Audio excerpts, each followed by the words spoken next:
আজকে আমার আলোচনার টপিকটা হচ্ছে যে রমাদান রমাদান শুধুমাত্র একটা ইবাদতের মৌসুম নয়।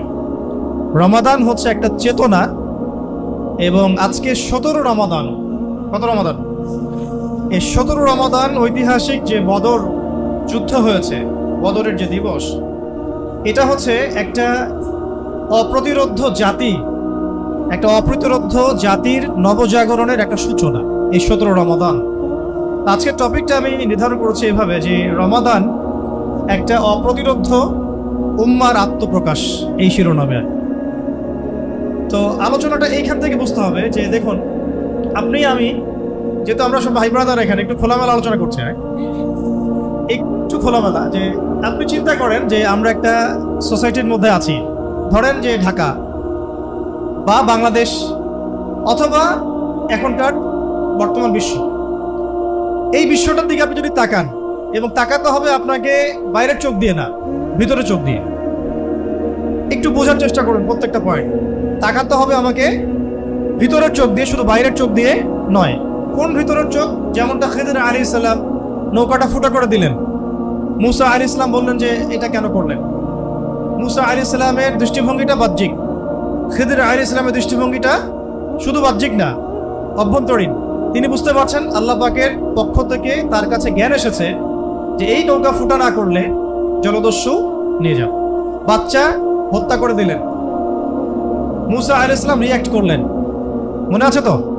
আচ্ছা, তিনি বুঝতে পারলেন এই বাচ্চা যদি বড় হতো, খিদির আলাইহিস সালাম বুঝতে পারলেন এই বাচ্চা যদি বড় হতো, নিজে তো কাফের হতোই, পুরো জেনারেশনকে কাফের বানাইতো।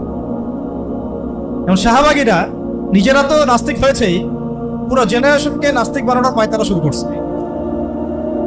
খিদির আলাইহিস সালাম যদি এই যুগে থাকতেন তাহলে নিশ্চয়ই ব্যবস্থা গ্রহণ করতেন। এরপরে একটা বাচ্চা হত্যা করা হলো, একটা গ্রামে প্রবেশ করা হলো।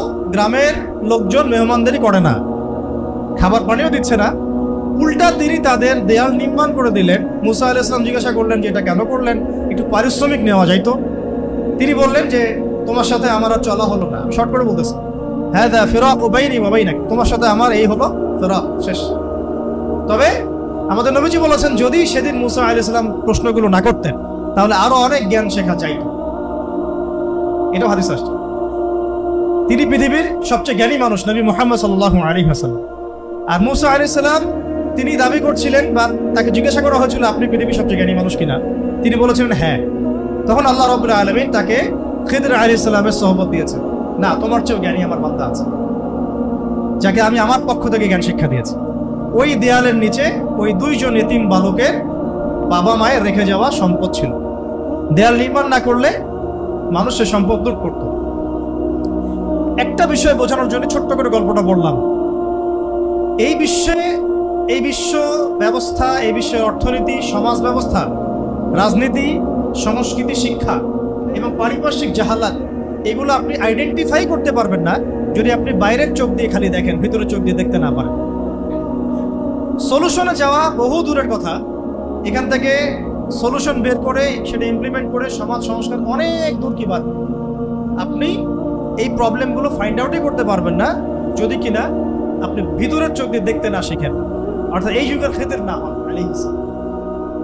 এখন বাহ্যিকভাবে আপনি যদি দেখেন, ওয়ার্ল্ডে ইকোনমি খুব ভালো, ওয়ার্ল্ড অ্যাফেয়ার্স খুব ভালো, বিশ্ব এগিয়ে যাচ্ছে একদম, শিক্ষার অবস্থা খুব ভালো, পার্সেন্টেজ বাড়তেছে, তারপরে রাজনীতি তো মহা ভালো, তাই না? সবার সামনে এখন মূলা ঝুলতেছে, আসো এমপি হব। সবার সামনে একটা মূলা ঝুলতেছে, কি হব? এমপি হব। তাই এখন কিছু বলা যাবে না। আচ্ছা, তো খুব ভালো, পলিটিক্সের অবস্থা খুব ভালো, ভূরাজনৈতিক খুব ভালো, ইকোনমিক্স খুব ভালো, শিক্ষা খুব ভালো। তারপরে সংস্কৃতি তো বলার অপেক্ষা রাখে না। সংস্কৃতি মানে তো রাস্তাঘাটে নাটক হচ্ছে এখন, তাই না? ধর্ষণ ঠেকানোর জন্য, তাও আবার ধর্ষণ ঠেকানোর জন্য অর্ধরক্ত হয়ে রাস্তায় নাটক হচ্ছে। কি বুঝলেন? মানে বাইরের চোখ দিয়ে যদি আপনি এই বিশ্বের আবু জেহেলদেরকে বলেন, এই বিশ্বের আবু জেহেল, আবু লাহাব, এই বিশ্বের উতবা সাহেবা যারা বর্তমান সময়কার, তারা বলবে খুব সুন্দর, ভালো চলতেছে। কিন্তু আপনি ইন্টারনাল আইস দিয়ে যদি দেখেন, আপনি দেখবেন যে আসলে না পলিটিক্সের কোনো ঠিক আছে, না ইকোনমিক্সের, না ওয়ার্ল্ড অ্যাফেয়ার্সের, না সংস্কৃতি, না শিক্ষা, না ব্যক্তি জীবন। তাহলে প্রথম কথা হচ্ছে একটু পিছনে নিয়ে যাবো আপনাদেরকে। তার আগে এই চোখ বন্ধ করে এই চোখ দিয়ে দেখতে হবে আবু জেহেলের যুগ 1450 বছর আগের কথা। কত বছর? শিরক দিয়ে ভর্তি। একটা সময় আবু জেহেলের যুগ শিরক দিয়ে ভর্তি। লাত, উজ্জা, হবল, মানাত, বড় বড় 4 দেবতার পূজা হচ্ছে। এখনো কি পূজা হচ্ছে না? এখন তো ব্যক্তি জীবনেও হচ্ছে, ধর্মেও হচ্ছে, শিরক তো সব জায়গাতে হচ্ছে। ইভেন পলিটিক্সেও 4 দেবতা আসছে। পলিটিক্সের 4 দেবতা চিনেন কিনা? পলিটিক্সের 4 দেবতা হচ্ছে জাতীয়তাবাদ, সমাজতন্ত্র, ধর্মনিরপেক্ষতাবাদ, তথাকথিত গণতন্ত্র। পলিটিক্সের 4 দেবতা। আইয়ামে জাহিলিয়াতের 4 দেবতা লাত, উজ্জা, হবল, মানাত, এটা পলিটিক্সের 4 দেবতা। সবাই পূজা করতেছে কম বেশি, সবাই পূজা করতেছে কম বেশি। মানুষের দৃষ্টিভঙ্গি এমন যেগুলোর বাইরে কোনো রাস্তাই নাই, রোড ম্যাপই নাই।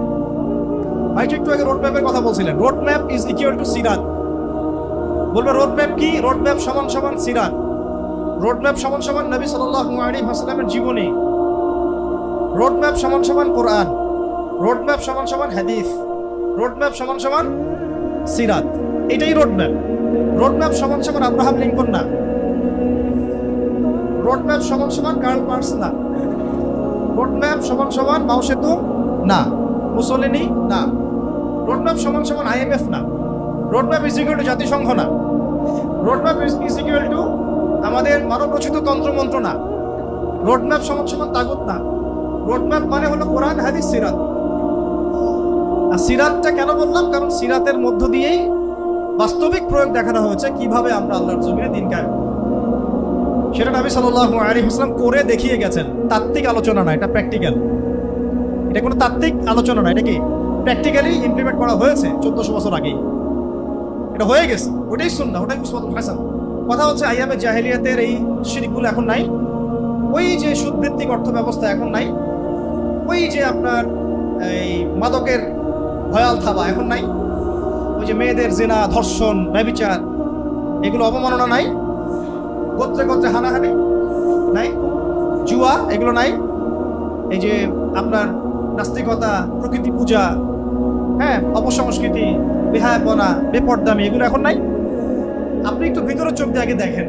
এইরকম একটা সমাজ ছিল। এই সমাজটার সাথে আমাদের দেশের মিল আছে কিনা? আমাদের বিশ্বের মিল আছে কিনা? এই ঢাকা শহরের মিল আছে কিনা? আপনার গ্রামের মিল আছে কিনা? আছে কি নাই? এইরকম একটা সমাজ ব্যবস্থায় কোনো এক রমাদানে, এবার আলোচনা আসতেছে, এইরকম একটা সমাজ যেটাকে আমরা বলছি এক কথায় আইয়ামে জাহেলিয়াত। আইয়ামে ওই রকম আইয়ামে জাহেলিয়াতের কোনো এক রমাদানে নবী করিম সাল্লাল্লাহু আলাইহি ওয়াসাল্লাম হেরা গুহায় ধ্যানমগ্ন আছেন। আল্লাহ পাককে ডাকছেন, দোয়া করছেন, আল্লাহ আমি মানুষকে কিভাবে, এই পথ বলা মানুষগুলোকে তোমার পথে নিয়ে আসবো, আমাকে গাইড করো, আমাকে হেদায়েত দান। যেভাবে তিনি পারতেন সেভাবে আল্লাহকে ডাকতেন। কারণ তখন তো কোরআন নাজিল হয় হয়েছে। এর আগে হিলফুল ফুজর তিনি চেষ্টা করেছেন। সমাজের জাহালাতগুলো দূর করার চেষ্টা তিনি শুরু থেকে করেছেন। কিন্তু এই রমাদানে, কোনো এক রমাদানে তিনি হেরা গুহায় আছেন। কোন মাসে? কোন মাসে ভাই? আমরা কোন মাসে আছি? রমাজানের তাত্ত্বিকতা বোঝার চেষ্টা করেন, রমাজানের প্রামাণিকতা বোঝার চেষ্টা করেন। রমাজান কেন আসছে, কি শিক্ষা নিয়ে আসছে, কোন চেতনা নিয়ে আসছে, আর কিভাবে একটা নতুন জাতিসত্তার আত্মপ্রকাশ ঘটলো, এটা বোঝার চেষ্টা করেন। কোন এক রমাদানে আল্লাহ রাব্বুল আলামিন নবী সাল্লাল্লাহু আলাইহি ওয়াসাল্লামের কাছে একজন মালাক পাঠালেন, জিবরাইল আলাইহিস সালাম, এবং তাকে নবুয়ত দিলেন। সুবহানাল্লাহ। তার মানে রমাদান আমাকে আপনাকে নবী মুহাম্মদ সাল্লাল্লাহু আলাইহি ওয়াসাল্লামকে দিয়েছে। সুবহানাল্লাহ।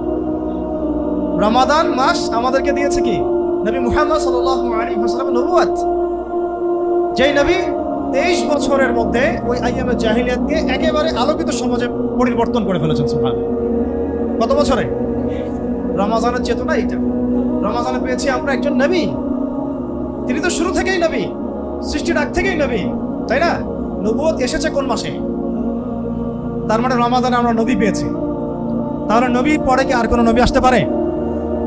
বাংলাদেশে একটা সূক্ষ্ম ভিতরে মুভমেন্ট চলতেছে, মির্জা গোলাম আহমেদ কাদিয়ানির মুভমেন্ট। এদের যে সংখ্যা দিন দিন কি পরিমাণে বাড়তেছে আপনারা জানেন না। এদের যে উপাসনালয়গুলো কিভাবে বাড়তেছে, এরা কিভাবে যে অর্থনৈতিকভাবে শক্তিশালী হচ্ছে, এটা আপনারা জানেন না। প্রত্যন্ত অঞ্চলগুলো সফর করলে বুঝবেন মানুষ কিভাবে দিন দিন কাদিয়ানি হচ্ছে।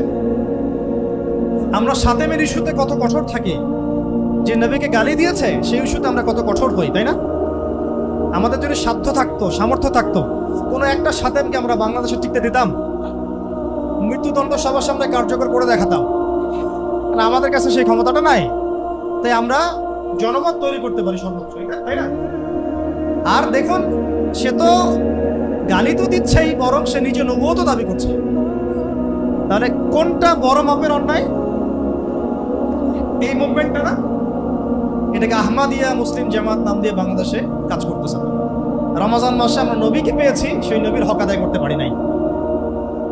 রমজান মাসে যে নবীকে পেয়েছি, নবুয়ত, সেই নবীর সুন্নাহ কি আমার জীবনে বাস্তবায়িত আছে কিনা প্রশ্ন। এখান থেকে রমজানের সলিউশন বের করে, আমার শিক্ষা বের করে। আপনারা সবাই ইন্টেলেকচুয়াল অডিয়েন্স, বেশি বলতে হবে। রমজান মাসে নবী পেয়েছি, নবীকে আঁকড়ে ধরতে হবে, নবীর শানকে আঁকড়ে ধরতে হবে, তার রিসালাতকে আঁকড়ে ধরতে হবে, তার আখলাককে আঁকড়ে ধরতে হবে, তার সুন্নাহকে আঁকড়ে ধরতে হবে। আল্লাহ পাক তৌফিক দান। এই রমজানে আসলো ইকরা বিসমি রাব্বিকাল্লাযী খালাক, অর্থাৎ আল কোরআন। কি আসলো? আল কোরআন। এখন আপনি আমাকে বলেন তো, 23 বছর পরের মক্কায়, 23 বছর পরের মক্কায় শিরক আছে? সুদ, মাদক, এই গোত্রীয় হানাহানি, ব্যভিচার, জিনা, জুয়া, মদ, কিছু আছে? এই 23 বছর পরিবর্তন হলো কিভাবে? এই কোরআনের মাধ্যমে। কিসের মাধ্যমে? এই কোরআনের মাধ্যমে। ইন্না আনজালনাহু ফি লাইলাতুল কদর ওয়া মা আদরাকা মা লাইলাতুল কদর লাইলাতুল কদরি খায়রুম মিন আলফি শাহর। এই যে কদরের রাত যে হাজার মাসের যে উত্তম, কেন? এই মাসে আল কোরআন নাযিল হয়েছে তাই। সুবহানাল্লাহ। এই রমজানে যদি আমরা সেই কোরআন না শিখি, না জানি, না বুঝি, তাহলে আমরা আমাদের হক আদায় করতে পারি নাই। যে রমজানে নবীকে পেয়েছি, সেই নবীর হক আদায় করতে হবে। রাজি তো? যে রমজানে আমরা কোরআনকে পেয়েছি, তার 6টা হক আদায় করতে হবে। কয়টা? 1 নম্বর, আল কোরআন তেলাওয়াত শিখতে হবে। রাজি তো? ইনশাআল্লাহ শিখতে হবেই হবে, হবেই হবে, হবেই হবে। কিভাবে শিখবেন? আপনার পেরেশানি।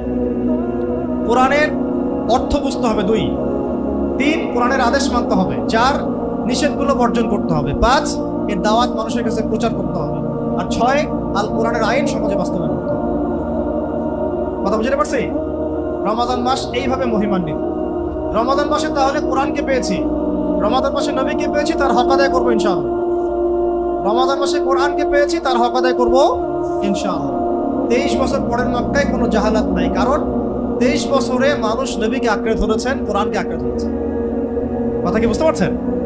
এখন দেখেন, এই কোরআন নাজিল সম্পর্কে আল্লাহ পাক অন্য একটা আয়াতে বলেছেন না, শাহরু রমাদানুল্লাযী উনজিলা ফীহিল কুরআন হুদাল লিন-নাস ওয়া বায়্যিনাতিন মিনাল হুদা ওয়াল ফুরকান। খেয়াল করে দেখেন, 3টা মৌলিক উদ্দেশ্যে কোরআন নাজিল হয়েছে। কয়টা? আমি তো 6টা হক বলছি, আরো 3টা মৌলিক উদ্দেশ্য আছে কোরআন নাজিল হওয়ার। এই উদ্দেশ্যগুলো বাস্তবায়ন না হলে কিন্তু আমাদের এই বাংলার জমিনে দিন কায়েম করতে পারবো না। একটা হচ্ছে, এটা হচ্ছে হুদাল লিন-নাস। এটা কি? পুরো মানব জাতির জন্য হেদায়েত। সুবহানাল্লাহ। আল কোরআন শুধু মুসলিম মুমিনদের জন্য হেদায়েত নয়, বরং পুরো মানব জাতির জন্য হেদায়েত। 2 হচ্ছে ওয়াল বায়্যিনাত। বায়্যিনাত মানে কি? এটা সুস্পষ্ট একটা দলিল এবং প্রমাণ। আমরা একটা বিষয় সত্য না একটা মিথ্যা, একটা হক না একটা বাতিল কিভাবে জাস্টিফাই করব? প্রমাণটা কি? আমি কিসের ভিত্তিতে আপনি প্রমাণ করবেন? এই প্রমাণ করার মূল ভিত্তিটাই হচ্ছে কোরআন। কোরআন যদি বলে এটা সত্য সত্য, কোরআন যদি বলে এটা মিথ্যা মিথ্যা, কোরআন যদি বলে এটা হক তাহলে হক, কোরআন যদি বলে এটা বাতিল তাহলে বাতিল, কোরআন যদি বলে এটা হালাল তো হালাল, কোরআন যদি বলে হারাম তো হারাম, কোরআন যদি বলে এটা জায়েজ তো জায়েজ, কোরআন যদি বলে না জায়েজ না জায়েজ। এই মানদণ্ড কি বাংলাদেশের মুসলমান মানে? গুটি কয়েক মুসলমান মানে। বেশিরভাগ মুসলমান এখনো মানেই না যে কোরআন সত্য মিথ্যা ন্যায় অন্যায়ের চূড়ান্ত মানদণ্ড। অথচ এটা এই উদ্দেশ্যে নাজিল হয়েছে, হুদাল লিন-নাস ওয়া বায়্যিনাতিন মিনাল হুদা। আরো স্পষ্ট করা হয়েছে ওয়াল ফুরকান। ওয়াল ফুরকান মানে কি? পার্থক্যকারী। সুবহানাল্লাহ, মাশাআল্লাহ। পার্থক্যকারী মানে কি? এই যে বললাম যে এটা কি ন্যায় না এটা অন্যায়, আপনি কিভাবে পার্থক্য করবেন? একজন বলছে যে এলজিবিটি লাইসেন্স দিয়ে দাও, এবং এটা নিয়ে পরে আন্দোলন হবে বাংলাদেশে কয়েকদিন পরে, হইতেই পারে, অবাক হওয়ার কিছু নাই। এখন আপনি এটা হক না বাতিল কিভাবে জাস্টিফাই করবেন? কেউ বলছে যে সুদ ভালো, সুদ ছাড়া এই যুগে চলা যায় না। আপনি হালাল হারাম বা ন্যায় অন্যায় ভালো মন্দ কিসের মানদণ্ডে জাস্টিফাই করবেন? কেউ বলছে যে মাদকের লাইসেন্স দেওয়া যায়, দেওয়া হয়েছে কিনা? পতিতাবৃত্তির লাইসেন্স দেওয়া যায়, মানুষের নাকি চাহিদা আছে, নাউযুবিল্লাহি মিন যালিক। এখন ট্রান্স হচ্ছে, মানুষ ট্রান্স বলছে এটা ব্যক্তি স্বাধীনতা, সমকামিতা প্রমোট করা হচ্ছে। আপনি আইডেন্টিফাই করতে থাকেন না প্রবলেমগুলা। এই প্রবলেমগুলোর সলিউশন কি? এই বাংলার মুসলিম জনগণ, মুসলিম বঙ্গের মানুষ, তারা কি কোরআনকে ন্যায় অন্যায়ের মানদণ্ড হিসেবে মেনেছে? যদি মানতো তাহলে কি টিকতো এগুলা? তার মানে আমরা বাহ্যিকভাবে কোরআনের প্রতি মহব্বত দেখাইছি। তেলাওয়াত করলে 10 নেকি হবে, প্রতি অক্ষরে 10 নেকি হবে, মানদণ্ড হিসেবে মানিনি আমরা। এখনো যদি বলি রাজনৈতিক চার দেবতাকে কি আপনারা কোরআনের মানদণ্ডে মানেন? না, আমি জনগণের মানদণ্ডে মানি।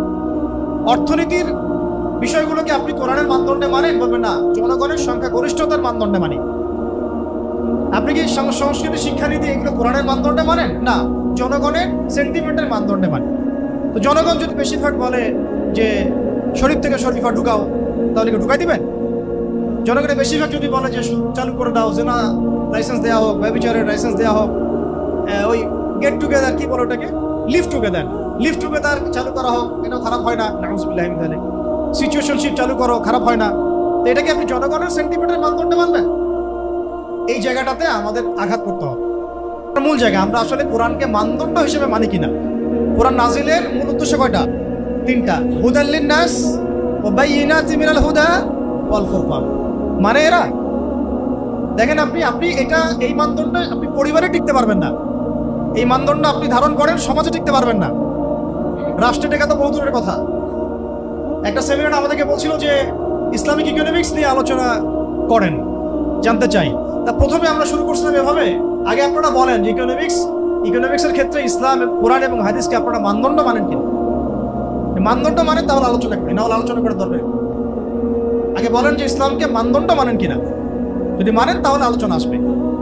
যাই হোক প্রিয় ভাইরা, রমাদান সেই মাস যেই মাসে আল্লাহ রাব্বুল আলামিন আমাদেরকে এইরকম একজন নবী দিয়েছেন, যার আগেও কোনো গুনাহ নাই, পরেও কোনো গুনাহ নাই, মাসুম মিনান নাস।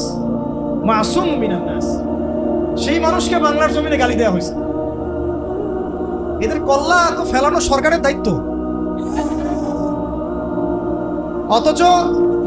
অথচ দেখেন ওই ইস্যুটাকে কত ইস্যুতে ঢাকা ফেলা হইল।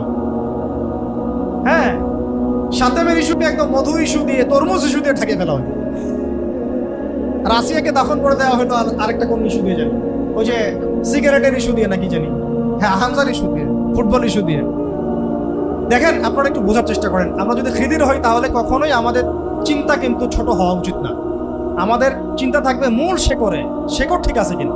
এরা ইস্যু দিয়ে খেলতেছে আমাদের সাথে, এরা ইস্যু নিয়ে আমাদের সাথে খেলতেছে। আপনার ব্রেন নিয়ে তারা খেলতেছে, আপনার ইমান নিয়ে, আকীদা নিয়ে, মানহাজ নিয়ে তারা খেলতেছে। আপনাকে মূল জায়গা থেকে সরানোর জন্য সবকিছু তারা করতেছে। আমাদের মূল জায়গায় থাকতে হবে ভাই, ইস্যু পাগল হওয়া যাবে না। এই স্ক্রল করতে করতে আমাদের মাথাটা স্ক্রলিং হয়ে গেছে। মূল জায়গা থেকে আলোচনা সরে যাই আমরা। আল্লাহ পাক আমাদের মূল জায়গায় থাকার তৌফিক দান করুন। এই বাংলাদেশে নবী সাল্লাল্লাহু আলাইহি ওয়াসাল্লামের রিসালাতকে চ্যালেঞ্জ করে কাদিয়ানী মুভমেন্ট হচ্ছে। আমরা এখন এগুলোর বিরুদ্ধে কোনো অ্যাকশন নিতে পারছি না, কাজও করতে পারছি না, বা আমরা ফিকিরও করছি না। এই রমজান মাসে আল্লাহ পাক কোরআন দিয়েছেন, সেই কোরআন বাংলাদেশের 90% মানুষ পড়তে পারে না। ক্লাসিক্যালি, একাডেমিক্যালি কোনো শিক্ষা প্রতিষ্ঠানে কোরআন শিক্ষা বাধ্যতামূলক নাই, মাদ্রাসা বাদ দিয়ে। সেকুলার কোনো শিক্ষা প্রতিষ্ঠানে কোরআন শিক্ষা বাধ্যতামূলক না, অথচ এটা মুসলিম প্রধান দেশ, আর রমাদান মাসে কোরআন নাযিল হয়েছে। আর 6টা হক আদায় তো বহু দূরের কথা, আর 3টা মূলনীতি হিসেবে কোরআনকে গ্রহণ করা আরো দূরের কথা। রমজান মাসে আরো অনেক কিছু হয়েছে ভাই। এই রমজান মাসে আপনারা তো জানেন না অনেকেই আর কি, আমরা যে এই আইয়ামে জাহিলিয়াতের মধ্যে ছিলাম, আল্লাহ পাক কোরআন দিলেন, নবী সাল্লাল্লাহু আলাইহি ওয়াসাল্লামকে রিসালাত দিলেন। এবার যে মেহনত শুরু হলো, জ্ঞানতাত্ত্বিক মেহনত, দাওয়াতের মেহনত, তাবলীগের মেহনত। প্রথম 3 বছর গোপনে দাওয়াত দিলেন নবী সাল্লাল্লাহু আলাইহি ওয়াসাল্লাম, তারপরে প্রকাশ্য দাওয়াত দেওয়া শুরু করলেন। যখনই প্রকাশ্য দাওয়াত দেওয়া শুরু হলো, বাস কনফ্লিক্ট শুরু হয়ে গেল, লড়াই, সংগ্রাম। একেবারে হক আর বাতিলের চূড়ান্ত দ্বন্দ্ব। মারা হচ্ছে, চোখের সামনে মারা হচ্ছে, চোখের সামনে শহীদ করা হচ্ছে সাহাবীদেরকে। সাহাবীরা হিজরত করে চলে যাচ্ছেন, কেউ আবিসিনিয়াতে, কখনো তায়েফে, 2 বার আবিসিনিয়াতে। বেলাল রাদিয়াল্লাহু আনহুকে কিভাবে মারা হলো, সুমাইয়া রাদিয়াল্লাহু আনহাকে কিভাবে মারা হলো, সব জানেন আপনারা। আমি এই জায়গায় ঘুটাই নিলাম। সাহাবীদের উপর নির্মম নির্যাতন শুরু হলো কখন? যখন হকটা স্পষ্ট হচ্ছে। এখন আমরাও যখন বাংলার মাটিতে এখন এখন থেকে আপনারাও যখন হক স্পষ্ট করা শুরু করবেন এবং পরিপূর্ণ ইসলামের দাওয়াত দেওয়া শুরু করবেন, আবার হক আর বাতিলের কনফ্লিক্ট শুরু হবে। তখন আমাদেরকেও সাহাবীদের মতো একেবারে ইস্তেকামার পরিচয় দেওয়া লাগবে। প্রথমে তারা আগ্রাসী হন নাই, এগ্রেসিভ হন নাই, হিজরত করেছেন, সবর করেছেন, মার খেয়েছেন প্রয়োজন, তাই না? তারা আঘাত করলে ফুল দিয়ে রিপ্লাই দেওয়া হয়েছে, এমন একটা অবস্থা। খারাপ কথা বললে ভালো কথা দিয়ে রিপ্লাই দেওয়া হয়েছে। কিন্তু যখন আমরা মদিনা রাষ্ট্র কায়েম করে ফেলছি, তখন একদম মাইরের বদলে মাইর। এবার আপনারা আমাকে বলেন তো, আমাদের কি মদিনা রাষ্ট্র আছে? হ্যাঁ, আগে আমাদের মদিনা রাষ্ট্র কায়েম করতে হবে ইনশাআল্লাহ। আমাদের কাজ কি? দাওয়াত, তাবলীগ, মেহনতের মধ্য দিয়ে একটা মদিনা রাষ্ট্র কায়েম করার চেষ্টা করব। তারপর মাইরের বদলে মাইর। মদিনা রাষ্ট্র থেকেই মক্কা বিজয় হয়েছে, মদিনা রাষ্ট্র থেকে মক্কা বিজয় হয়েছে। তাই আমাদের সবার ফিকির থাকবে বাংলাদেশটাকে যেন আমরা একটা মদিনা রাষ্ট্র বানাতে পারি। এখন এইটা কি আমাদের একার ফিকির, না আপনাদেরও ফিকির থাকা দরকার? আমাদের কি এটা নিয়ে আসলে ফিকির করা হয়? ফিকির করতে হবে। যদি আমরা আমাদের বাংলাদেশটাকে একটা মাদানী রাষ্ট্র ওই নিসাবে রূপ দিতে না পারি, ব্যর্থ হই, তাহলে আমরা অস্তিত্ব সংকটে পড়ে যাব। এবং এটা কি চারটাখানি কথা?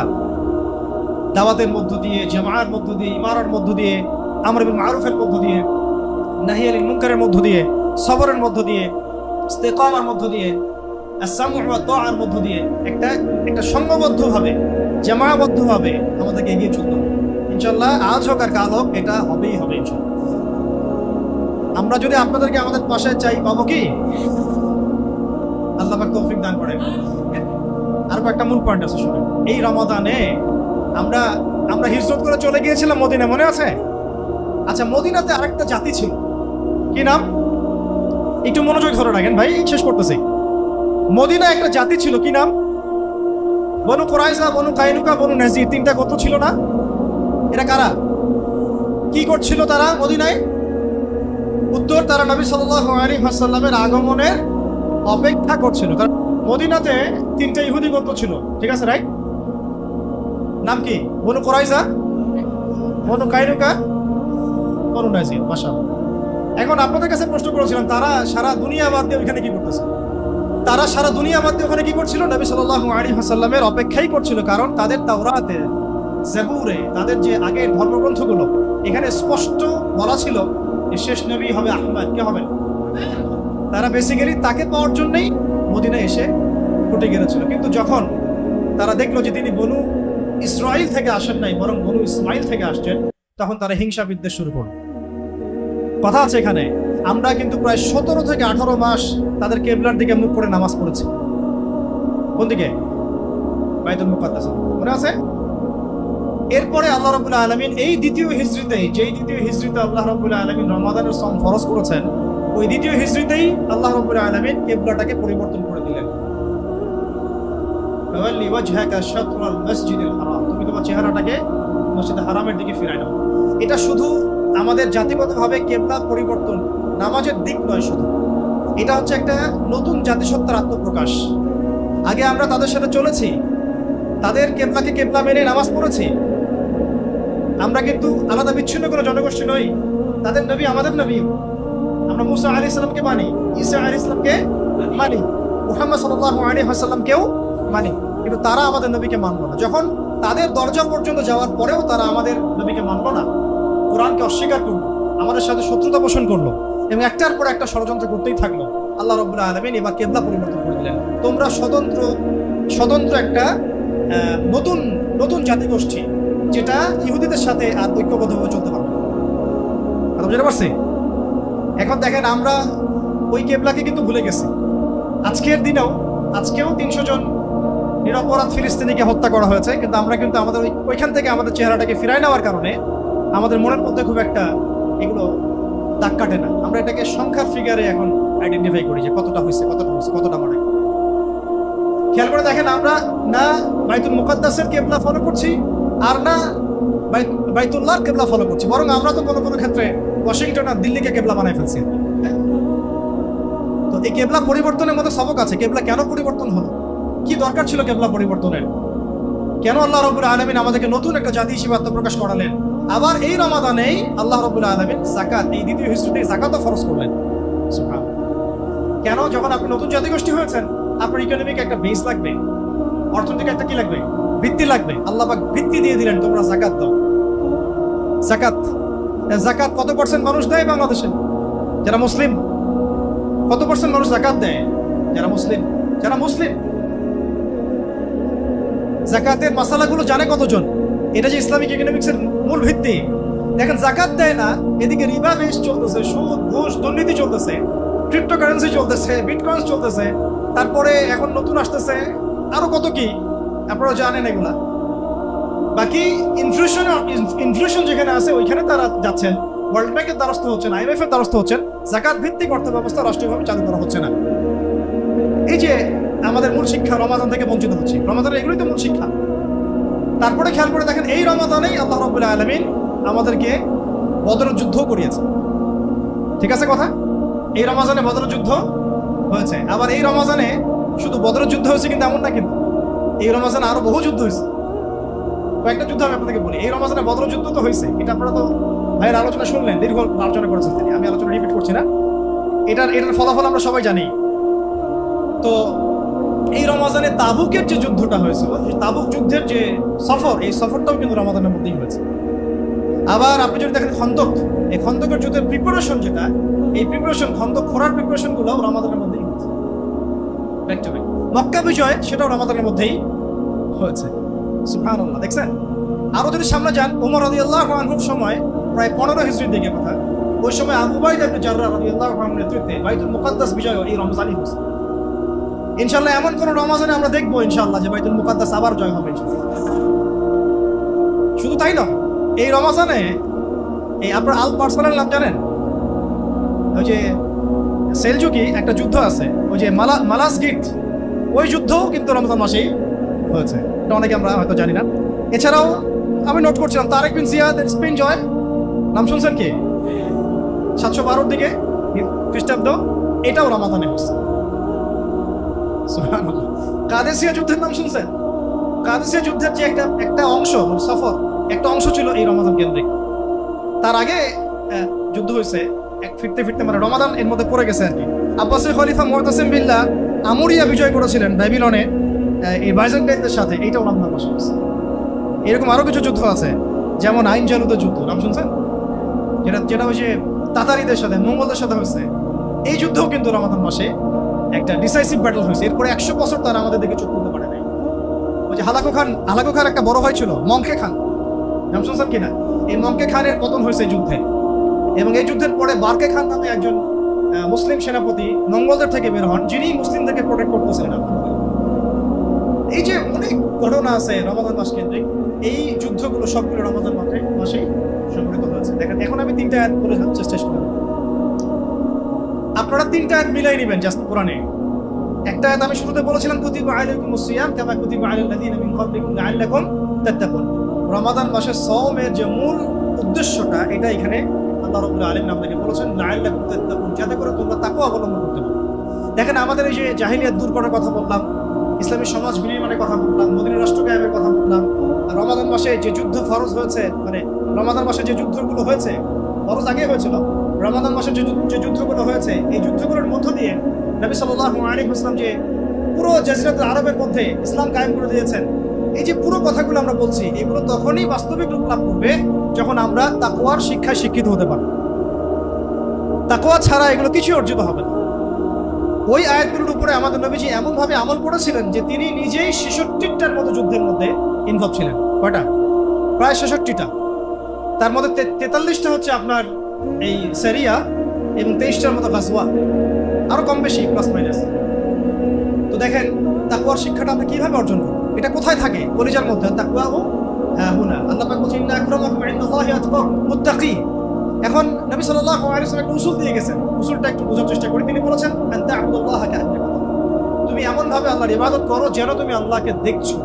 ওয়া ইল্লাম তাকুন তারাহু ফাইন্নাহু ইয়ারাক, তুমি যদি আল্লাহকে দেখতে না পারো তাহলে আল্লাহ পাক তোমাকে দেখছেন। এই তাকওয়াটা আমরা এখন ফিল করছি। আপনার সামনে আমি একটা পানির বোতল দিয়ে, আপনি খাবেন? এখন খাবার খাবেন, একটা সেন্সে খাবেন না যে আল্লাহ আমাকে দেখছেন, আল্লাহ আমাকে শুনছেন। এইটা আমাদের জীবনের সব ক্ষেত্রে থাকা চাই।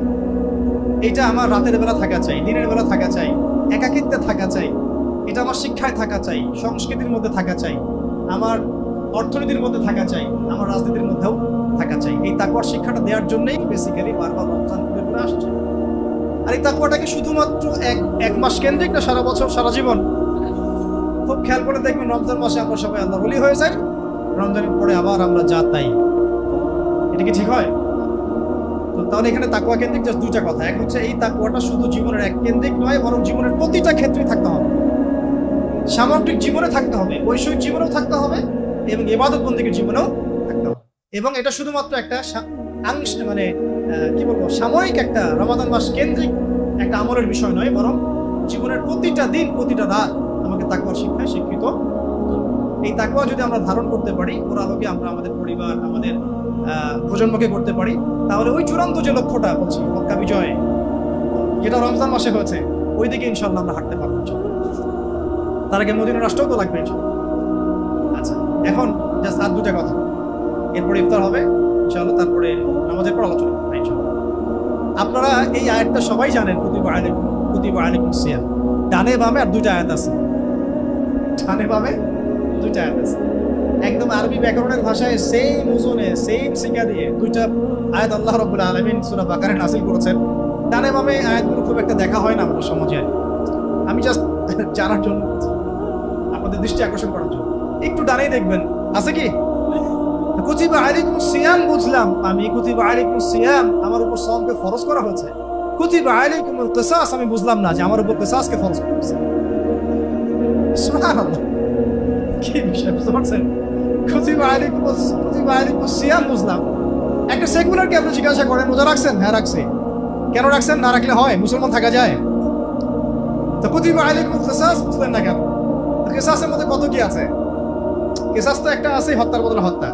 হুদুদ আছে না, শরিয়া আইন আছে না, চোরের হাত কাটার বিধান নাই, ধর্ষণের শাস্তি, ব্যভিচারের শাস্তি, আপনার জেনার শাস্তি, ডাকাতির শাস্তি, অত্যাচারের শাস্তি, সাতেরদের শাস্তি। এগুলো কি আমাদের বানানো লস? আল্লাহ পাকের ডিভাইন লস।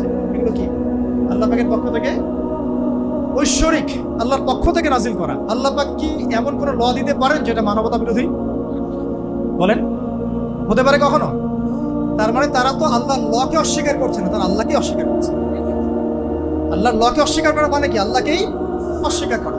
তাহলে কুতিবা আলাইকুম সিয়ামের উপর আমল হচ্ছে, কিন্তু কুতিবা আলাইকুম কিসাস আর হুদুদ আর শরিয়া জাদুঘরে, এটা কোথায়? যেই বলবে তাকেই তারা ট্রেস করতেছে, এ জঙ্গি, মৌলবাদী, অন্ধ ইত্যাদি।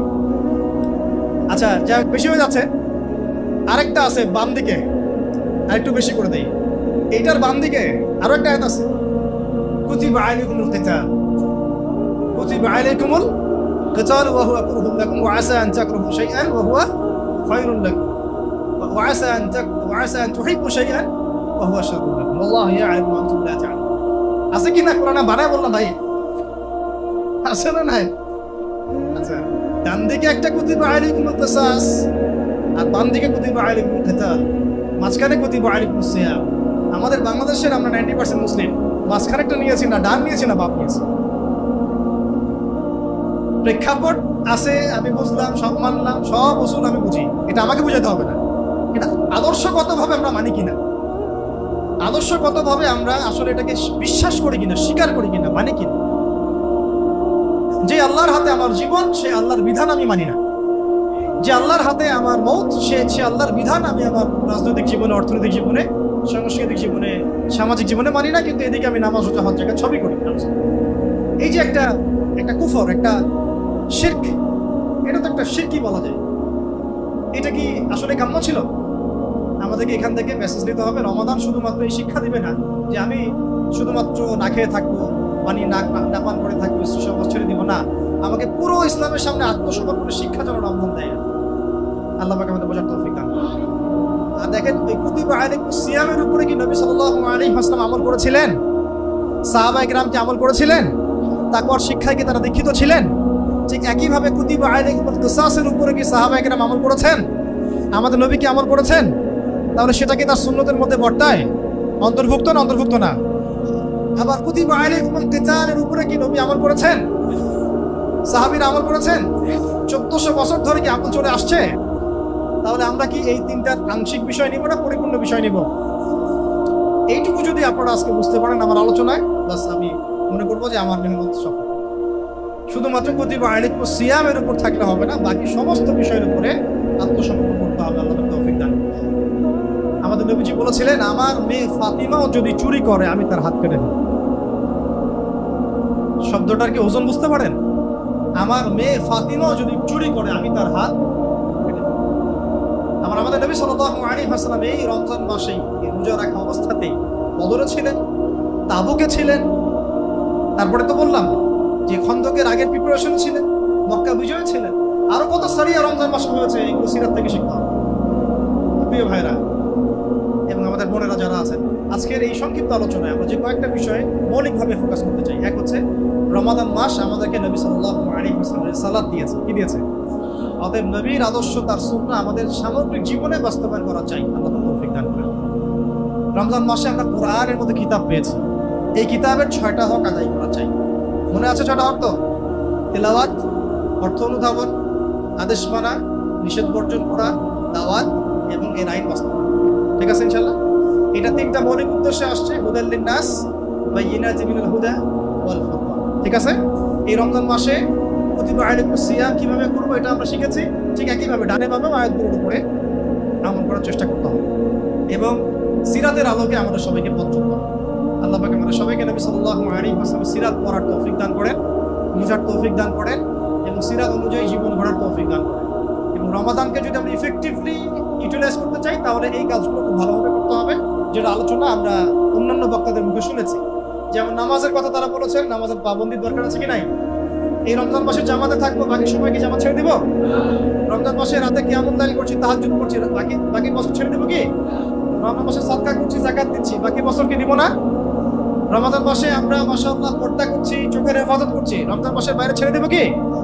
রমজান মাসে মাশাআল্লাহ আমরা সমাজ কল্যাণমূলক প্রজেক্ট করছি, রমজানের বাইরে ছেড়ে দিব? রমজানের দাওয়াতের অ্যাক্টিভিটিস বাড়ছে, রমজানের বাইরে ছেড়ে দেবো কি? আল্লাহ পাক বুঝার তৌফিক দান করেন।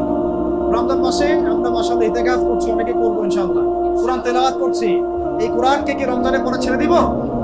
আল্লাহ পাক সমস্ত বিষয়গুলোকে ধরে রাখার তৌফিক দান করেন। আল্লাহ রাব্বুল আলামিন আমাদের সবাইকে আজকের এই আলোচনাগুলো শুনে বুঝে আমল করার তৌফিক দান করেন। আমরা সবশেষে দোয়া করি আমাদের প্রত্যেক ওলামায়ে কেরামদের জন্য, মাজলুম ভাইদের জন্য এবং যারা আমাদেরকে যেভাবে সহযোগিতা করেছেন সবাইকে আমরা দোয়ায় শরীক রাখবো যে আল্লাহ রাব্বুল আলামিন যেন আমাদের সবাইকে এই দুনিয়াতেও হাসানা দান করেন, আখিরাতেও হাসানা দান করেন এবং আমাদের সবার জীবনের গুনাহ খাতাগুলো মাফ করে দেন। আমাদের সবাইকে দিনের সঠিক বুঝ দান করেন, ঐক্যবদ্ধ হওয়ার তৌফিক দান করেন এবং আমাদেরকে আল্লাহর জমিনে দিন কায়েমের তৌফিক দান করেন, সেই বিজয়ী কাফেলা হিসেবে কবুল করেন। সবাইকে আল্লাহ পাক দ্বীনের সহিহ জ্ঞান দান করেন, মুরব্বী ওলামায়ে কেরামদের সোহবত দান করেন, সবাইকে হালাল খাওয়ার তৌফিক দান করেন, হারাম ছেড়ে দেওয়ার তৌফিক দান করেন, কোরআন শেখার তৌফিক দান করেন, সুন্নাহ ভিত্তিক জীবন করার তৌফিক দান করেন, আমাদের মা বোনদেরকে পর্দায় থাকার তৌফিক দান করেন, আমাদের সন্তানদেরকে মানুষ করার তৌফিক দান করেন এবং এক কথায় আল্লাহ পাকের সামনে পরিপূর্ণ আত্মসমর্পণ করার তৌফিক দান করেন।